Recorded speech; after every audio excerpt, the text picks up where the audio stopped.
Yo, what is going on YouTube? It is your boy GZTV. We are back with another video, and in this video we are going, I'm sorry if my room looks like a fucking mess in the background, and yeah, the Cheetos make a fucking cameo. We are back here, we're here to talk about week 12 of the NFL. We are about 2/3 of the way through the regular season in terms of weeks, so we're going to get through every single close game, and that'll kind of do it for the video. I don't really have much to say. You guys know how these videos go. We kind of just go through, talk about some of the storylines, some of the better performances of the games, and then we just kind of move on. I don't want these videos to be too long, so I'm not going to get too in-depth with some of the games. I watched a decent amount of football on Sunday because we actually went to my grandma's and we kind of like sat and watched some of the games, so there you have it. Thursday night, we start off with the Steelers and the Browns game. Nick Chubb plows through heavy snow for a two-yard touchdown, giving the Browns a 5-point win over the Steelers. This was just some late game heroics. This was just pure teamwork out of the Browns. Nick Chubb ran for a 2-yard touchdown in heavy snow with 57 seconds left, and the Cleveland Browns stunned their division rival, ending the Steelers'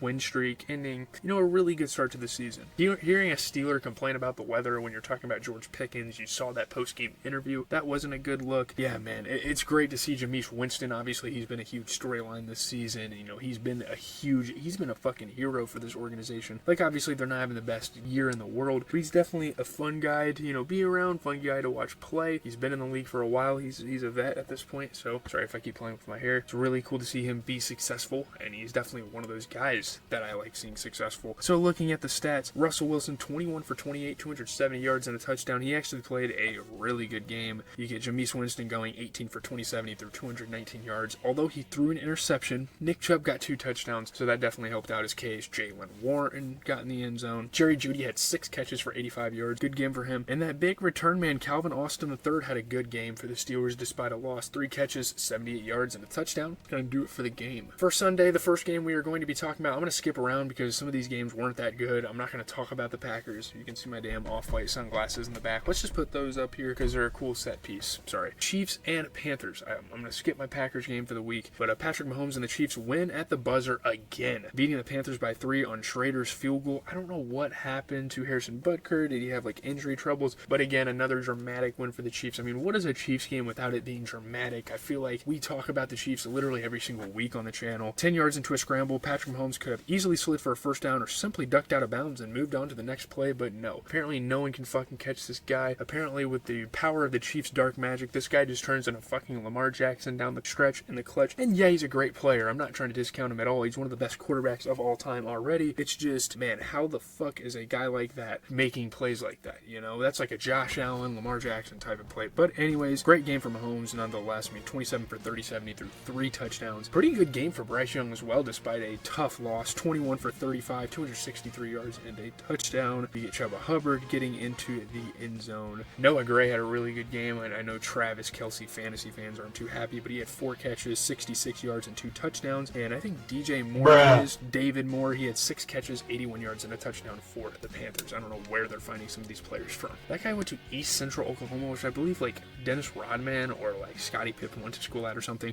Maybe I'm thinking of something else. Moving on, we have the Cowboys and the Commanders, a classic division battle. Usually these aren't that competitive, and usually you would expect the Commanders to win this game because of the situation the Cowboys are in. But Austin Seibert misses an extra point late as the Commanders lose their 3rd in a row. They lose by 8 to the Cowboys. Austin Seibert choked back tears, taking responsibility for missing the extra point that would have tied the score in the final minute. Very fucking tough, very chaotic finish, very crazy game. Jeremy Reeves choked back tears, blaming himself for a missed assignment that led to a kickoff return touchdown. Just a lot of events kind of unfolded, and that's what kind of allowed the Cowboys to win the game. This game was fucking crazy. This was one of the crazier games of the week, and people are talking shit on Jaden. But I don't know. I mean, the guy threw 25 for 38. He threw 275 yards and 2 touchdowns. I get he had 2 interceptions. He also had 7 carries for 74 yards and a touchdown, so I feel like he's the last guy to blame for this loss. I don't know. Cooper Rush, 24 for 32, 247 yards, 2 touchdowns. Amazing game. What a great fill-in for Dak we have here. Probably more efficient than most of Dak's games he's had this season. You kind of look here. I don't know. Terry McLaurin had 5 catches, 102 yards, and a touchdown. That's really about it on the other skill players' ends. I don't really have much to say. This game was fucking insane. I didn't watch too much of it, but I was watching some of the highlights, so it's awesome. Next up, we have the Titans and Texans game. I think this is a division rival. I think that is what that is, and my goodness, what a win for the Titans. And it's really demoralizing, obviously, to see. It's really demoralizing demoralizing for the Texans to lose a game like this, because we know that the Titans have struggled all season getting wins like this, and it's like, holy cow. Will Levis throws 2 touchdown passes to help the Titans outlast the Texans by 5. You know, Will Levis and the Tennessee Titans were obviously far from perfect. You still saw some turnovers. This was still a very sloppy game for them. But for them to pull it off, and I don't know, I mean, CJ Stroud recently hasn't been the greatest player. I mean, yeah, 20 for 33, 247 yards, 2 touchdowns, but 2 interceptions against a not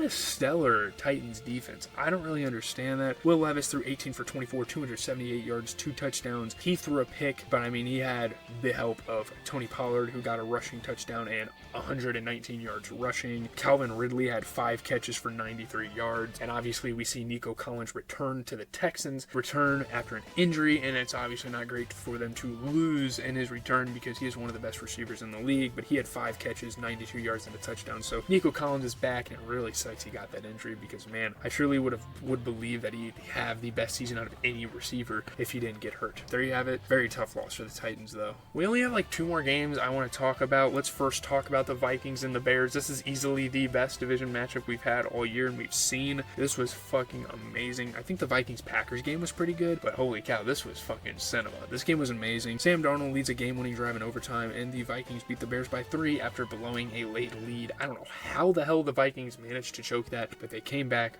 overcame it. Sam Darnold figured the Vikings would recover the Bears' onside kick near the end of regulation, and he would only need to kneel, but no, he had to persevere, get through that overtime period, and they end up winning the game. Sam Darnold, man, 22 for 34, 330 yards, 2 touchdowns, just like continuing to have like a damn near breakout season this far in his career. Extremely impressive. I don't care that the Bears lost. I don't care that the Bears aren't having like the greatest season in the world. I mean, Caleb Love, a fantastic game. 32 for 47, 340 yards, 2 touchdowns. That's fucking phenomenal. And like even 6 carries for 33 yards. Like, he's doing a little bit of everything for this team. Aaron Jones had 106 yards rushing and a touchdown. Jordan fucking Addison, like, fuck you, Jay Jetta's fantasy owners. 8 catches, 162 yards and a touchdown. And DJ Moore had 7 catches, 106 yards and a touchdown. So really good offensive game. Really enjoyable game. Got super intense towards the end. Awesome. Last but certainly not least, one of the more famous matchups of the week, we have the Har Bowl. We have Ravens versus Chargers. And obviously the Niners had, played the Ravens in the Super Bowl years ago, and that was one of the last, I remember, of a huge Harbaugh matchup. I know the Niners probably played the Ravens in a regular season play after that. Harbaugh took a break, went back to Michigan, and now he's back with the Chargers, and they played each other. Lamar Jackson accounts for 3 touchdowns. John Harbaugh moves to 3-0 versus his brother. Literally fucking owns him. The Ravens beat the Chargers by 7. Lamar Jackson and Derrick Henry made sure Ravens coach John Harbaugh could maintain bragging rights over his older brother. Just, again, another huge showcase of offense for the Ravens. Sorry, I shook my camera there. Lamar Jackson casually jukes a man at the goal line for a Ravens touchdown. It is iconic high school, or was it college thing? Derrick Henry, just throwing people off him. It's fucking amazing. And we hope that J.K. Dobbins is okay, because he's been kind of a comeback player. He kind of came back from a huge injury and got hurt again. So we really hope he's okay, because the Chargers are having a good season, and without him, I don't know if I can see that happening. Justice Hill had a crazy touchdown. It's crazy, dude. Like, your second string running back's able to bust out for a 50-yard touchdown. That's how you know you have a good offense. Again, Lamar Jackson evading defenders, making plays. The guy threw 16 for 22, 177 yards, 2 touchdowns. Very efficient football game. Not a bad game from Justin Herbert, 21 for 36, 286 yards. J.K. Dobbins had 6 carries for 40 yards. You get a 24 carry, 140-yard game for Derrick Henry. Zay Flowers had 5 catches for 62. And again, the up-and-coming rookie for the Chargers, Ladd McConkey, had 6 catches for 83. So that's going to do it for the games this week. Like I said, that is going to do it for the games this week. I know there weren't that many games, and this video is probably not going to be that long, but that means I'm going to be able to edit it somewhat quickly. I have about 3 hours before I'm hopping on stream. I'm probably going to eat dinner, hang out with the family while I'm kind of editing stuff. But we're going to get this video ready. It'll definitely come out tomorrow. This is not going to be a long video at all. Again, I really appreciate you guys for sticking around. You guys mean the world to me. This channel is awesome. I just dropped a Kendrick Lamar album review, so we're going to get this video out, and then I think we're going to do a movie review. Now, I kind of want to find out what movie we are going to do for you guys. Just kind of looking at the comedy movies. I think we're going to do National Lampoon's Vacation. Either that, or we are going to check out Free Guy. So maybe you guys can vote in the comments and see which one you want to see. That's going to be awesome. Leave a like, comment, subscribe. As always, it has been your boy, Cheesy TV, and you guys the best NFL content out there. Obviously, there's great sports analysts and stuff you guys can check out, but come here, man. We give you a quick, little 10-minute breakdown of the weekly action. So, peace out.